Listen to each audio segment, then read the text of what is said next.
네, 할렐루야. 네, 오늘도 우리 주일 예배 가운데, 부활 주일 예배 가운데 나오신 귀한 성도 여러분 한 분 한 분 우리 주님의 이름으로 축복합니다. 네, 이 시간 옆에 계신 분에게 이렇게 한번 인사하겠습니다. 예수께서 살아나셨습니다. 다시 한번 인사하겠습니다. 예수께서 부활하셨습니다. 아멘.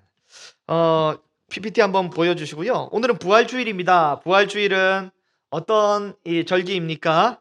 예수님께서 이 우리 죄를 담당하시려고 십자가에 죽으시고 3일 만에 다시 살아나신 그 사건, 살아나신 사건이 바로 이 부활을 기념하는 그 절기가 바로 오늘 이 부활주일입니다. 네. 부활주일의 이 말씀을 오늘은 또 누가복음으로 함께 나누고 있는데요. 오늘 본문 누가복음의 저자는 바로 누가입니다. 누가는 여러분 그림에 보시다시피 사도 바울과 함께 대표적인 성경의 이 저자인데 대표적으로 둘 다 뭐 머리가 좀 숱이 없습니다.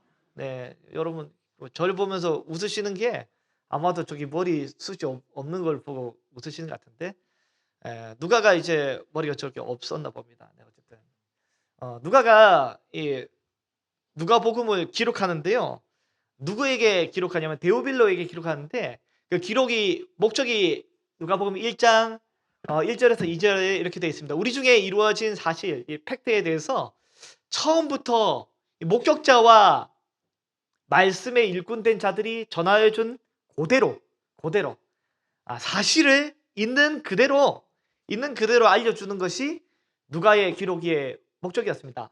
그래서 누가는 사실을 있는 그대로, 역사적인 사실을 있는 그대로 기록하는 것을 목적으로 했습니다. 부활 사건이 여러분 있는 그대로 누가가 기록을 했는데 여러분 많은 사람들이 이 부활 사건을 믿음으로 받아들이는 것이 굉장히 어렵습니다.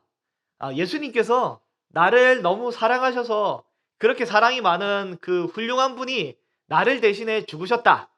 와, 너무 감사합니다까지는 어떻게 받아들일 수 있을지 모르겠지만 그 죽으신 분이 어떻게 해요? 다시 살아나셨다라는 것은 굉장히 큰 믿음의 영역입니다. 여러분, 가족 중에 사랑하는 누군가가 혹 이 생명을 잃으신 분이 계십니까? 그분이 갑자기 장례식 중에 이틀째 되는 입관 때 갑자기 나는 관에 못 들어가겠다 하고 다시 살아나셨다라고 한다면 우리 중에 누가 그것이 쉽게 믿어지시겠습니까? 쉽게 믿어지지 않습니다. 여러분, 내가 아끼던 이 개나 고양이가 생명을 잃었는데 눈물로써 기도했더니 하나님이 그 기도를 응답하시고 다시 살아났다.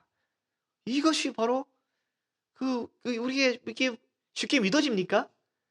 죽은 사람이 다시 살아난다는 것은 어떻게 보면 믿음의 영역에서 제일 가장 극치의 영역이 아닐까라고 생각을 합니다.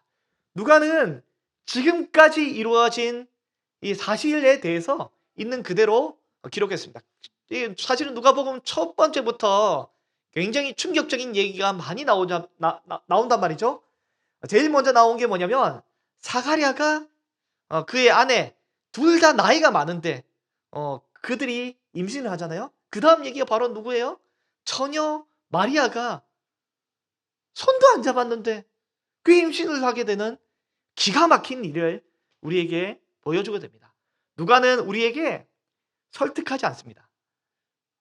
이것이 어떻게 과학적으로 가능했는지, 어떻게 이 일이 이루어지게 되었는지 차근차근 설득하지 않고 선포를 합니다. 하나님이 이 기가 막힌 일을 하셨다라고 선포를 하게 됩니다. 그래서 더 기가 막힌 일이 나오죠. 창조주께서 예수께서 아기로 태어나셨습니다. 아기로 태어났습니다. 아기로 태어나서 뭐 태어나자마자 부처처럼 그 천상 천하 유아독존 이렇게 외치며 또박또박 말을 하는 것이 아니라 그냥 말도 못해요. 그냥 응애 응애 하고 똑같이 태어나신 거죠. 예. 예수께서 이렇게 똑같이 태어나셔 가지고 똑같은 모습으로 아기로 태어나셔 가지고 아기로 이제 예배를 드리러 가잖아요. 그 예배를 드리는 그 장소 때 그때 이제 성전에서 두 인물을 만납니다. 시므온을 만나고 그리고 다음을 보면 안나를 만나게 됩니다. 네. 네, 안나를 만나게 되고요. 네. 이제 이들이 이제 비둘기로 제사를 드리게 되는데 예수님은 아마도 굉장히 가난하셨던 것 같죠? 시므온이 예언을 합니다. 메시아가 나타나기 전까지는 내가 죽지 아니하리라는 하나님의 계시를 받았는데 예수님을 만나고 이제는 종을 평안하게 놓아 주시는구나라고 깨닫게 되죠. 안나도 뭐예요? 이 이스라엘의 구속하심에 대해서 예수께서 하나님이 예언하셨는데 예수께서 오셨다라고 해서 감사의 기도를 올려야 됩니다. 하나님은 어떻게 하시냐면 이스라엘에 대해서 언약을 기억하시고 메시아를 보내주셨습니다. 여러분, 신앙생활에서 하나님은 우리에게 약속하신 언약을 잊어먹지 아니하십니다. 하나님은 기억하고 계시고 그것을 늘 지키십니다. 그러나 우리는 때때로 잊어먹는 것이 굉장히 많습니다. 여러분, 제가 이게 뭐 그 나이가 젊은데 잘 잊어먹더라고요. 그래가지고 목양실에 왔는데 보니까 뭐예요? 열쇠를 집에 두고 왔어요. 저희 집이 멀었으면 큰일 날 뻔했죠. 그나마 집이 가까우니까 금방 가서 가져오는데 여러분 가끔씩 보면 이 뭐 잊어먹는 일이 많지 않나요? 주중에 보면 그러니까 때때로 저는 절대 평소에 잊어먹지 않는 사안도 가끔씩 또 잊어먹더라고요. 이번에 이제 주중에 저는 오늘 그 우리 교회에서 그 이제 장로님이 몇 분 안 계시잖아요. 장로님 이름 주중에 잊어먹었어요. 운전하면서 장로님한테 전화해 어떻게 딸이 예지인데 예지의 성이 뭐였지? 김씨. 김범섭 장로님 이러면서 이제 전화를 했단 말이죠. 그걸 어떻게 잊어먹어요? 여러분 어떤 분은 손주 이름을 또 잊어먹는다 하시더라고요. 여러분 가끔씩 가다 보면 우리가 잊어먹지 말아야 될 걸 잊어먹습니다. 만약에 하나님이 어느 순간에 그 전우교회 그 담임 목사 이름이 뭐였더라? 이러고 하나님이 기억을 못 하신다면 얼마나 이게 충격적이고 끔찍하실까요? 그러나 하나님은 모조리 다 기억하시고 하나님은 우리를 마음에 새기시고 특별히 우리와 맺은 약속을 절대 잊어먹지 않으려 하시는 분이 바로 우리 하나님이십니다. 여러분 잘 잊어먹지 않습니까? 특별히 성도님들이 잘 많이 잊어먹는 것이 뭐냐면 이상하게 신기하게 말씀을 기가 막히게 잘 잊어먹더라고요. 말씀을 왜 이렇게 기억을 못 하시는지 모르겠어요. 말씀을 읽으셨잖아요. 근데 읽으셨는데 다음번에 또 읽으면 어때요? 이런 말씀이 있었냐고. 처음 보는 말씀. 야, 말씀을 이렇게 새로 편찬하는 것도 아닌데 새롭게 누가 이제 새로 적어 놓은 것도 아닌데 새롭게 보이는 말씀이 있단 말이죠. 분명히 읽었어요. 그리고 분명히 내가 말씀을 듣고 결단했는데 잊어먹는 때가 있습니다. 그러나 시므온과 안나는 잊어먹지 않고 계속 그 말씀을 기억하고 기다렸단 말이죠. 우리 하나님도 말씀을 잊어먹지 아니하십니다. 우리 그 예수님 예루살렘에 12살에 가셨단 말이죠. 이때 무슨 일이 생겼어요? 이 예수님은 랍비들과 함께 말씀을 대화 나누시는 그 일을 벌이십니다. 그렇게 이제 놀라운 행적을 예수님 보이시고요. 예수님 요한에게 세례를 받을 때 기적적인 일이 벌어지잖아요. 하늘이 열리고 여기 그 허영계 뭐냐면 여러분 사우나 증기가 아닙니다. 비둘기 느낌입니다. 비둘기같이 성령이 임하시면서 하늘로부터 소리가 들렸습니다. 이는 내 기뻐하는 아들이다. 내 사랑하는 자다. 이렇게 우리 주님은 다시금 하나님의 관계를 확인하고 또 확인하고 또 확인하셨습니다. 그리고 제자를 부르셨고요. 이 가르치셨는데 가르치실 때 우리 주님이 분명히 말씀하셨어요. 여러분도 잘 기억이 못하실 거예요. 제자들도 잘 기억을 못하고 있습니다. 이 씨 뿌리는 비유도 하셨는데 이 변화산 사건 이때 또 주님이 이제 하늘로부터 소리를 들으셨잖아요. 이는 내 기뻐하는 아들이니 너희는 그의 말을 들으라라고 이 하늘로부터 음성을 들으셨습니다. 그리고 이제 어떤 일이 발생했어요? 이게 중요한 일인데요. 모세를 만났습니다. 그리고 엘리야를 만났습니다. 그리고 이제 모세와 엘리야와 더불어 대화를 나누셨습니다. 어떤 대화를 나누셨냐면 별새의 길에 대해서 대화를 나누셨습니다. 이 모세는 어떤 인물이에요?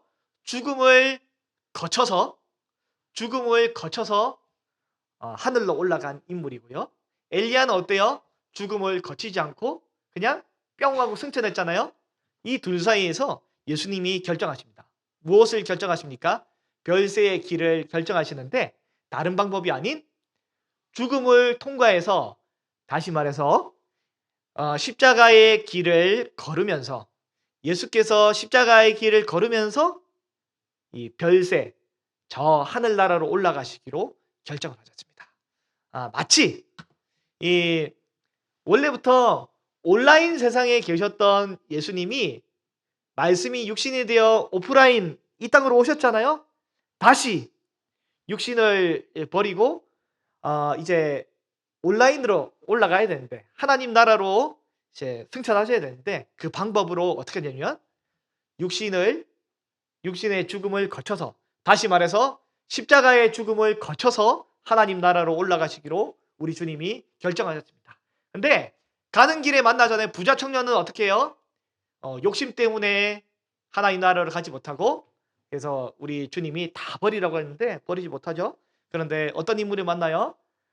이 삭개오를 만나는데, 삭개오는 어때요? 누군지 보이세요? 키가 작은 인물이 삭개오입니다. 삭개오는 예수님을 위해서 자신의 모든 것들을 나눠주고 하나님 나라로 들어가고, 예수님 마지막 그 순간까지, 하나님 나라로 가는 그 순간까지 잃어버린 한 영혼을 찾기 위해서 최선을 다해 노력하셨고, 호산나 외치며 성전에 가서서 이 권세 논쟁으로 인해서 대제사장과 서기관과 이제 장로들에게 소위 말하면 찍혔죠.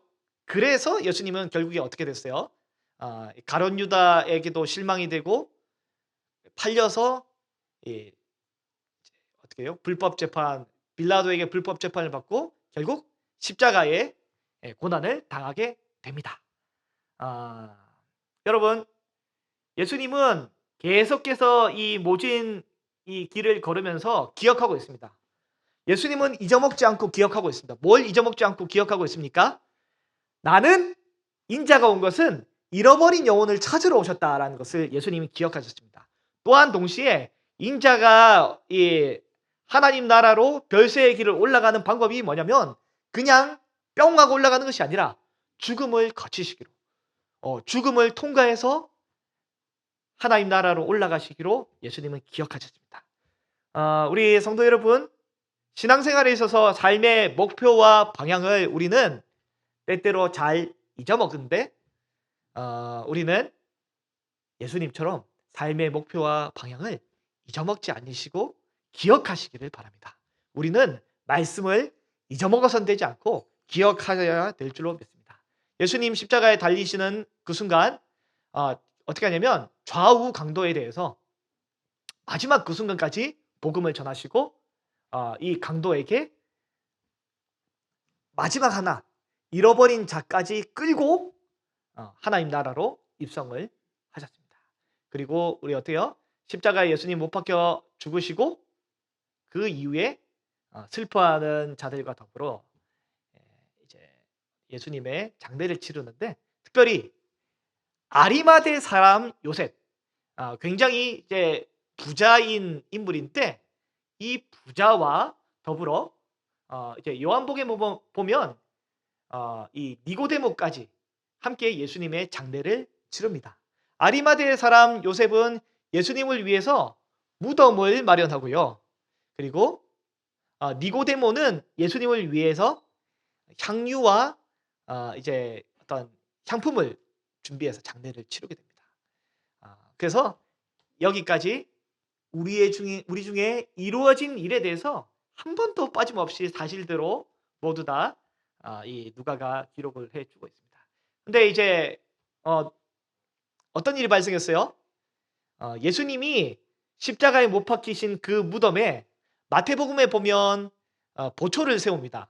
누가복음에는 생략되어 있는데 마태복음에 보면 이 보초를 세웁니다. 어떻게 되어 있냐면 이 빌라도가 이야기를 합니다. 가서 힘대로 이 무덤을 지키라고. 왜냐하면 거기를 돌로 임봉하고 무덤을 굳게 지키라 해서 이 병사들이 그 무덤을 지키고 있는 와중이었는데요. 그래서 무덤을 제자들이 감히 쉽게 열지 못합니다. 제자들은 애초에 무덤에 접근할 만한 용기도 없었습니다. 제자들은 예수님 십자가에 못 박혀 죽으시는 그때도 용기가 없어서 숨어 있었기 때문에 그 누구도 무덤에 쉽게 접근하지 못하는데 무덤에 갑자기 지진이 생기고 로마의 군병들이 마태복음에 보면 기절을 합니다. 그 상황 중에 무덤의 문이 열립니다. 오늘 누가복음 이 24장에 보면 여인들이 안식일이 지나자마자 24장 1절을 보면 안식 후 첫날 새벽에 여인들이 예수님을 만나러 올라갑니다. 예수님 만나러 죽은 예수님에게 향유를 부어주기 위해서 향품을 칠하기 위해서 올라가는 거죠. 그때 이제 가보니 맙소사 무덤이 열려 있습니다. 여러분 새벽에 오신 분들은 아시다시피 무덤을 여는 것은 여인들이 열 수 없습니다. 무덤은 어떻게 되냐면 닫을 때는 높은 곳에서 굴러서 닫기 때문에 장정 한 2명 정도만 있어도 굴릴 수 있지만 열 때는 뭐냐면 낮은 곳에서 굴려서 올려야 되기 때문에 돌멩이를 이것은 뭐 대여섯 명이 들러붙어야 겨우 열 수 있을 만한 그런 무게이기 때문에 열지 못하는 거죠. 그러나 무덤이 그 새벽에 열려 있습니다. 이제 돌이 굴려서 옮겨져 있었고 예수님의 시체가 보이지 않았던 거죠. 여인들은 낭망하고 슬퍼하였습니다. 예수님의 시체가 안 보이자 낭망하고 슬퍼한 것이다. 왜냐하면 이 여인들은 죽은 예수님을 만나러 갔기 때문에 그곳에서 죽은 예수님을 만나려고 했지만 무덤이 비어 있었습니다. 왜 그렇습니까? 예수님은 죽은 예수님이 아니라 살아나신 부활의 예수님으로 다시 일어나셨기 때문입니다. 그래서 그 무덤의 자리를 보니 텅 비어 있었죠. 텅 비어 있었습니다. 여러분, 예수님은 제자들에게 예수님의 죽으심과 부활에 대해서 사실 미리 알려주셨어요. 미리 알려주셨습니다. 절대 그들이 모르도록 하지 않으셨어요. 미리 알려주셨는데 문제는 뭐냐면 그 누구도 우리 주님의 말씀을 기억하는 자가 없었습니다. 제자 중에 남자 제자든 여자 제자든 기억하는 자가 없어서 우리 주의 죽으심과 이 부활에 대해서 깨닫지 못하고 있는 모습입니다. 예수님 가르치실 때 이렇게 3번이나 가르쳐 주셨거든요. 누가복음 9장 22절을 보면 첫 번째 순환 예고가 나옵니다. 같이 한번 읽어볼까요? 시작. 이러시되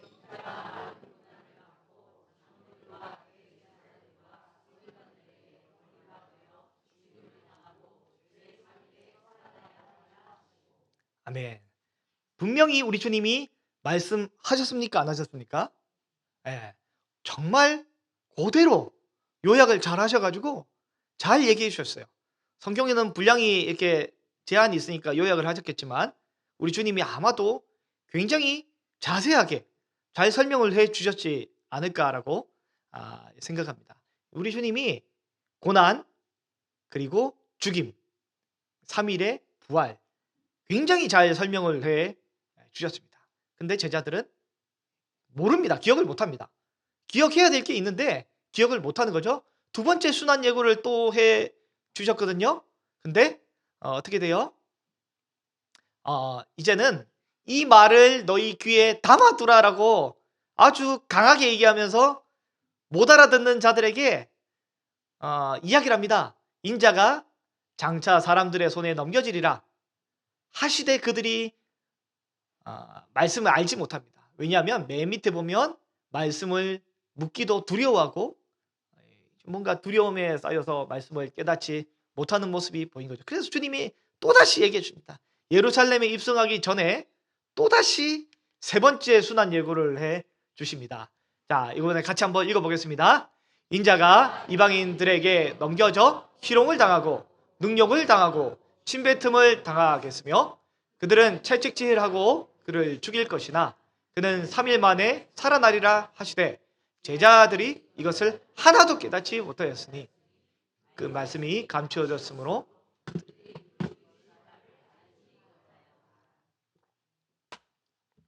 그들이 그 이르신 바를 알지 못하게 됩니다. 어떻게 이럴 수 있을까요? 어떻게 이럴 수 있을까요? 예수님이 이 말씀에 대해서 대충 설명하신 게 아니잖아요. 잘 들으라고 두 번째 보면 아주 강하게 이 말을 너희 귀에 담아두라고 굉장히 명확하게 얘기를 해주셨어요. 그래도 그 이르신 바를 알지 못하는 굉장히 신기한 모습을 보게 됩니다. 여러분,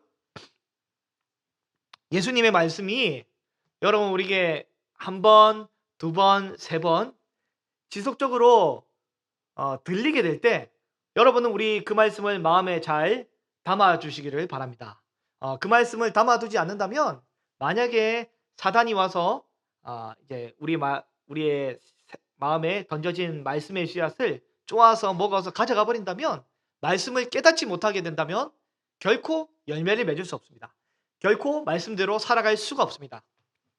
결코 오늘 본문에 나오는 대로 부활을 경험할 수 없게 됩니다.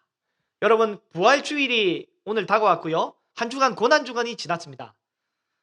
고난주간에 여러분 또 부활주일에 그 예수님의 고난과 부활이 나에게 내 삶에 다가오고 연관이 되고 말씀과 내 삶이 만나려면 어떻게 되냐면 우리는 말씀을 깨달아야 됩니다. 기억해야 됩니다.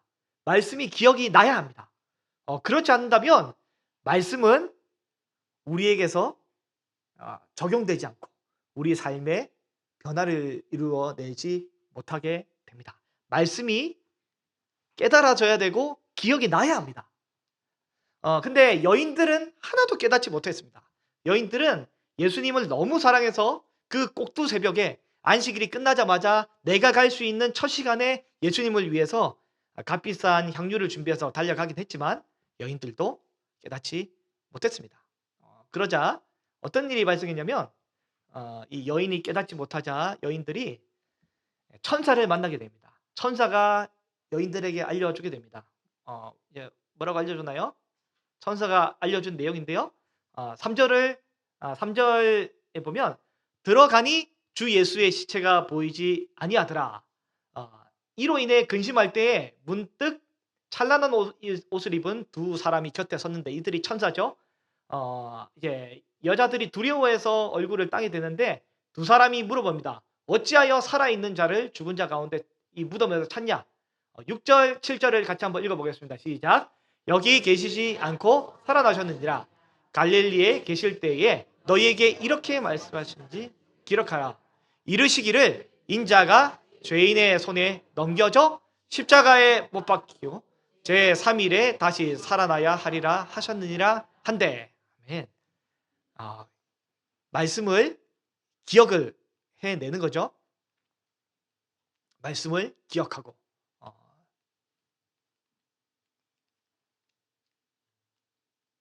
네. 이 말씀을 어떻게 하냐면 그들이 기억을 해냅니다. 말씀을 기억을 못할 때는 어떻게 하냐면 여러분 그 이상하게 요즘 시대는 천사가 잘 안 찾아오잖아요. 여러분 그 지난주 혹시 천사 만난 분 계세요? 천사 만났어요? 안 만났죠? 예. 천사를 잘 못 만납니다, 요즘에. 그리고 요즘에는 이제 우리 주님이 직접 귀로 안 알려줘요. 잘. 이제 가끔 아주 특별한 경우, 뭐 선교지나 극단적인 경우에 우리 주님이 알려주실지 모르겠지만, 일반적인 경우 우리 주님이 어떻게 알려주세요? 여러분, 성경 말씀으로 알려주지 않습니까? 여러분, 성경 말씀을 알려줍니다.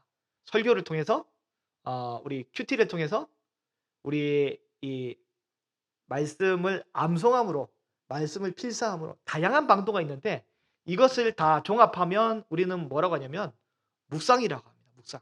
말씀을 주야로 어떤 방도든 묵상하게 될 때, 귀로 듣든 아니면 내가 읊조리면서 말을 하든 아니면 설교를 통해 들려진 내용을 묵상하든 아니면 큐티를 통해서 내가 이제 해석하고 적용한 것을 묵상하든 아니면 말씀을 암송하면서 그것을 내가 되뇌이고 묵상하든 아니면 필사하면서 말씀의 하나하나를 마음에 새기든 이 모든 단계를 우리는 뭐라고 하냐면 묵상이라고 합니다. 묵상. 말씀을 묵상하게 될 때 어떻게 되면 말씀이 기억나게 됩니다. 여러분, 말씀이 기억이 안 나면 어떻게 되냐면 말씀이 기억나게끔 해야 됩니다. 말씀이 기억이 안 나요. 그러면 어? 이제 안 나네. 끝. 이렇게 하면 안 되고요. 말씀이 기억이 안 나면 어떻게 되냐면 말씀이 기억나게끔 우리는 묵상의 단계로 나아가야 하는 것입니다.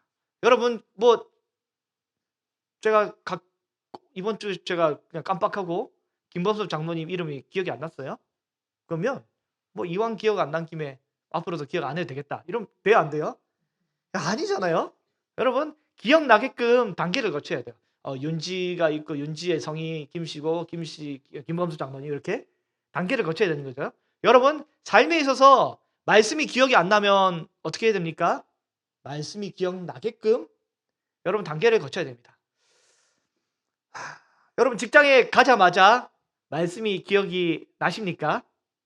말씀이 기억이 안 나면 여러분 말씀이 기억나게끔 직장의 문턱을 넘으면서 말씀을 이제 붙잡아야 됩니다. 여러분 이제 내가 쓰는 컴퓨터의 바탕화면에 말씀을 하나 새겨 놓는다든지 아니면 자리에 앉으면서 성경 한 구절을 암송하고 업무를 시작한다든지 이런 방도가 필요하지 않겠습니까?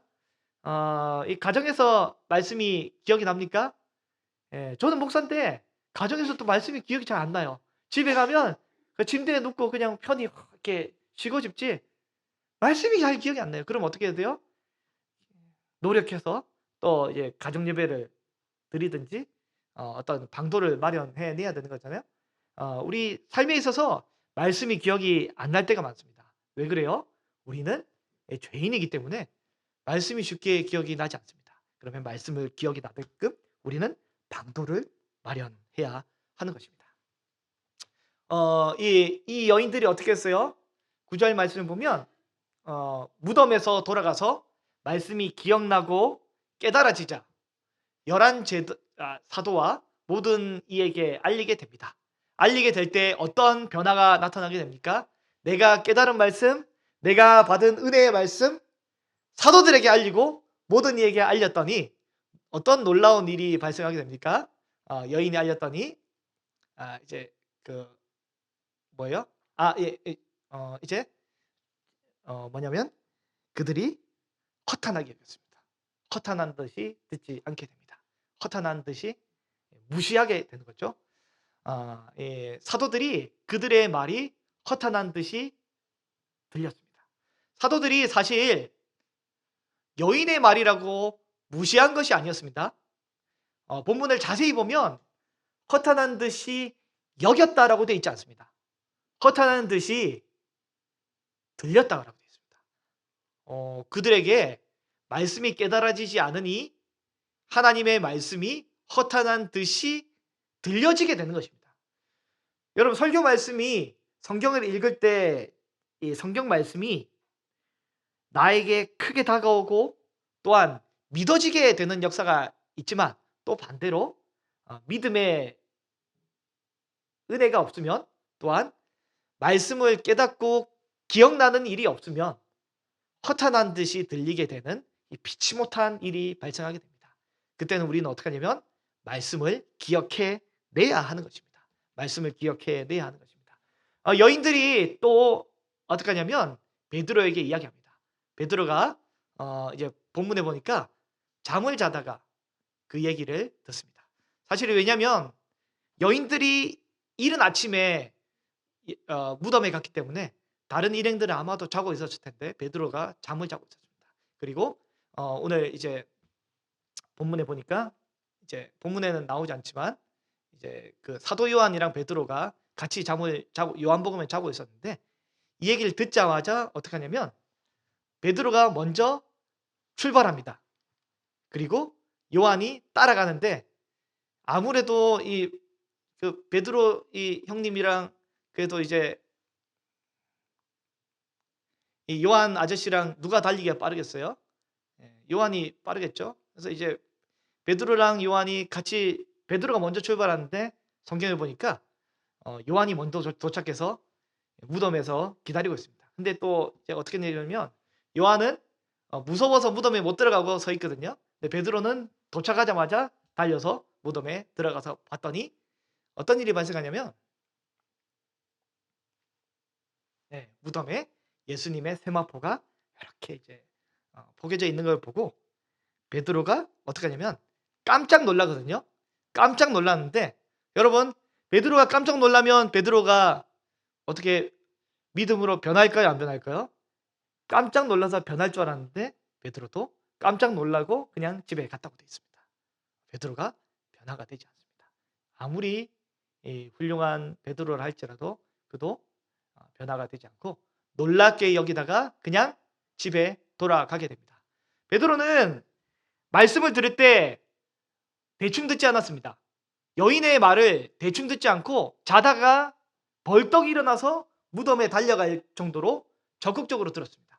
그러나 아무리 적극적이라도 아무리 노력한다고 할지라도 말씀이 기억나고 깨달아지지 않는다면 베드로는 반응을 하지 못하는 거죠.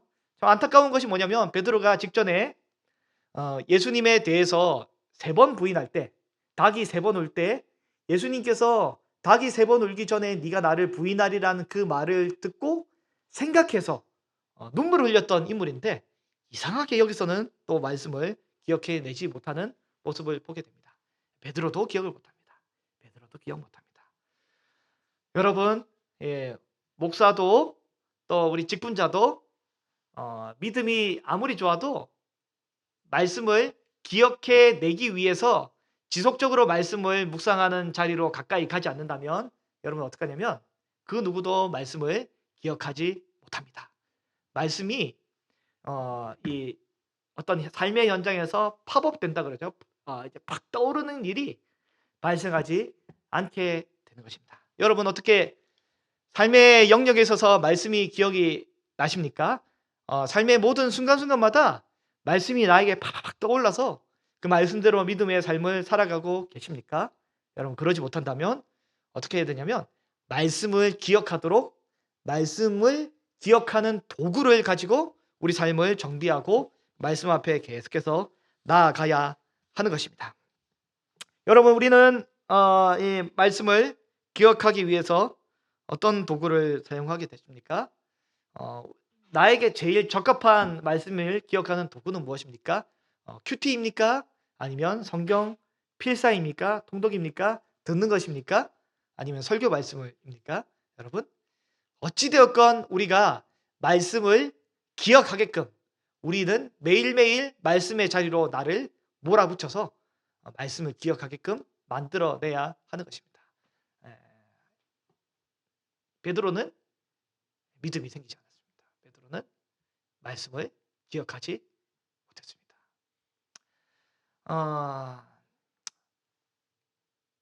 여러분 근데 이제 참 제가 이 말씀 준비하는데 기가 막힌 걸 또 하나 봤는데요. 예수님의 대적들은 또한 기가 막힌 걸 봤는데 대제사장과 서기관과 장로들은 기가 막히게 모든 것을 기억하고 있습니다. 마태복음에 보면 이렇게 돼 있더라고요. 27장인데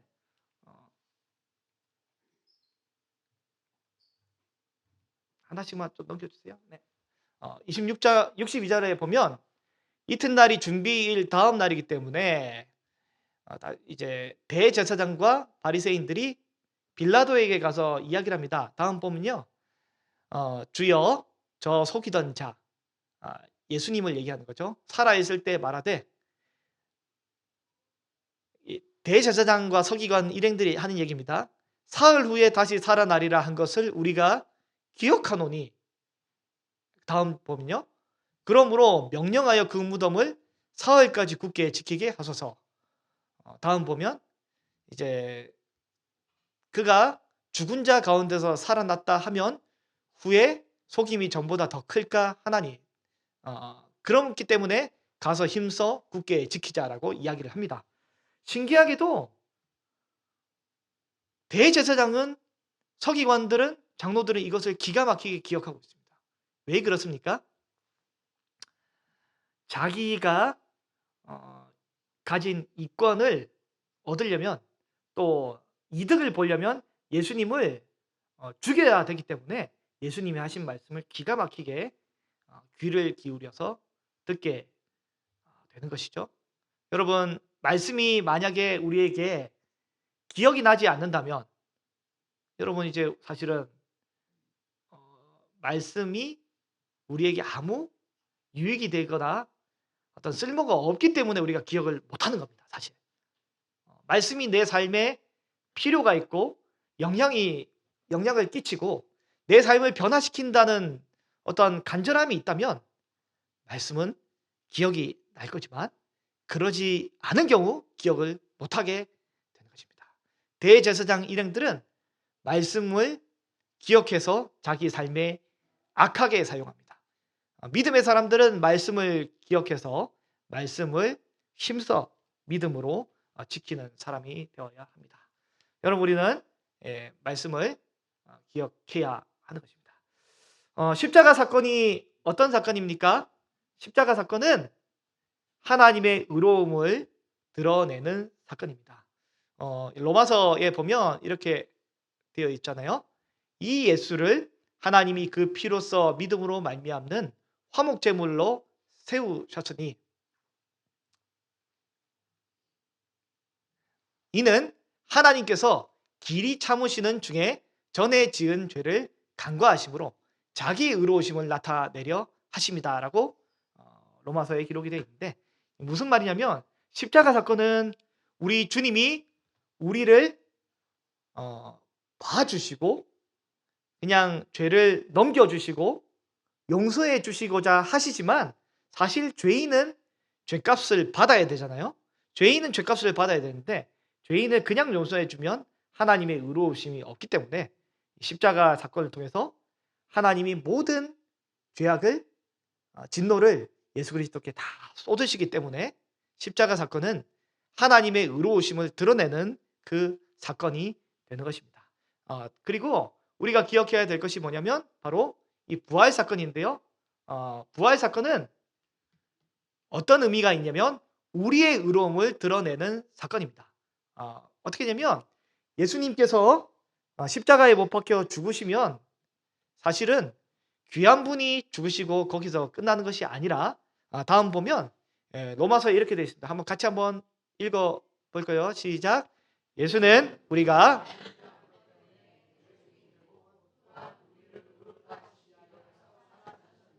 예수님은 우리를 의롭다 하시기 위해서 살아나셨습니다.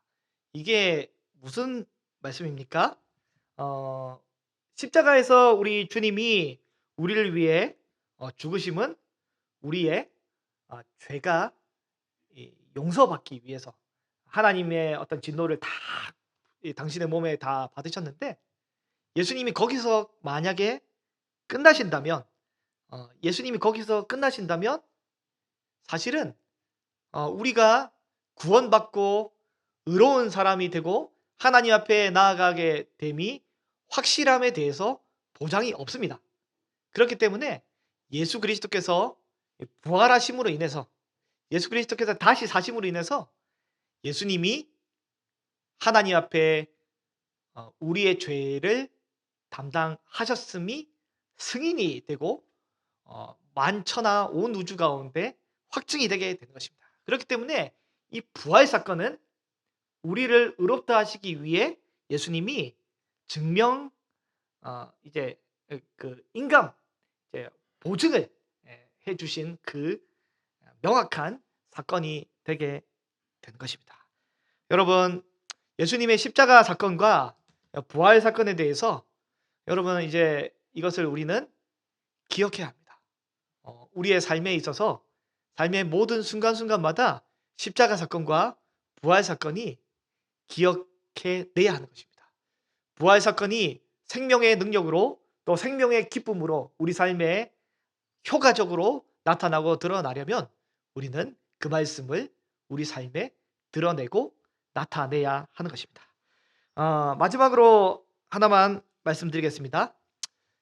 이 누가복음에서 이 여인이 새벽에 예수 그리스도를 찾아갑니다. 찾아가고 예수 그리스도를 만나게 되는데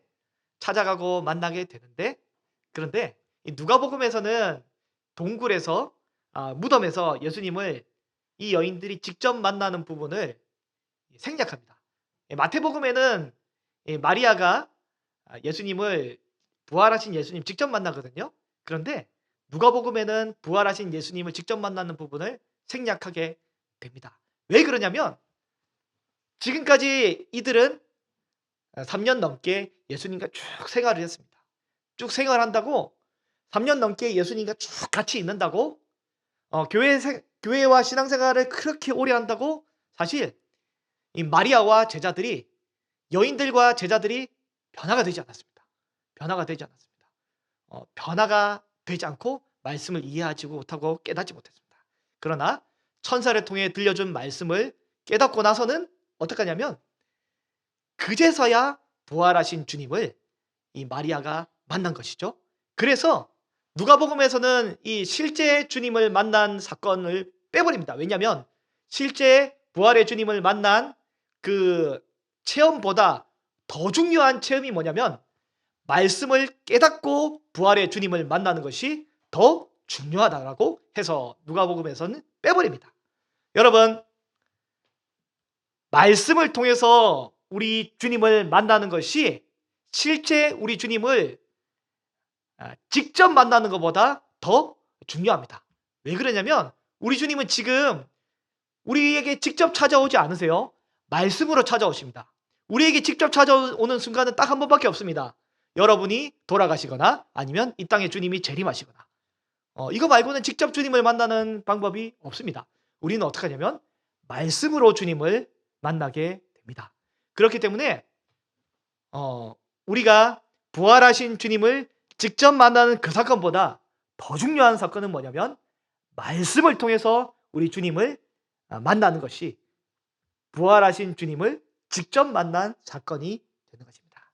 사랑하는 우리 귀한 성도 여러분, 하루하루 매일매일의 삶에 말씀을 통해서 우리 주님을 직접 만나시길 바랍니다. 그렇다면 우리 주님을 기억할 수 있습니다. 교회 생활을 오래 한다고 주님을 기억하는 것이 아니라 말씀을 내가 직접 대해서 그 말씀에서 주님을 기억하게끔 해야 부활의 주님을 만나게 됩니다. 저와 여러분이 월요일부터 토요일까지도 매일매일 말씀으로 주님을 기억하고 주님을 만나시는 귀한 은혜, 부활의 주님을 매일매일의 삶에서 만나는 그런 은혜의 삶을 맞이하시기를 간절히 소망합니다.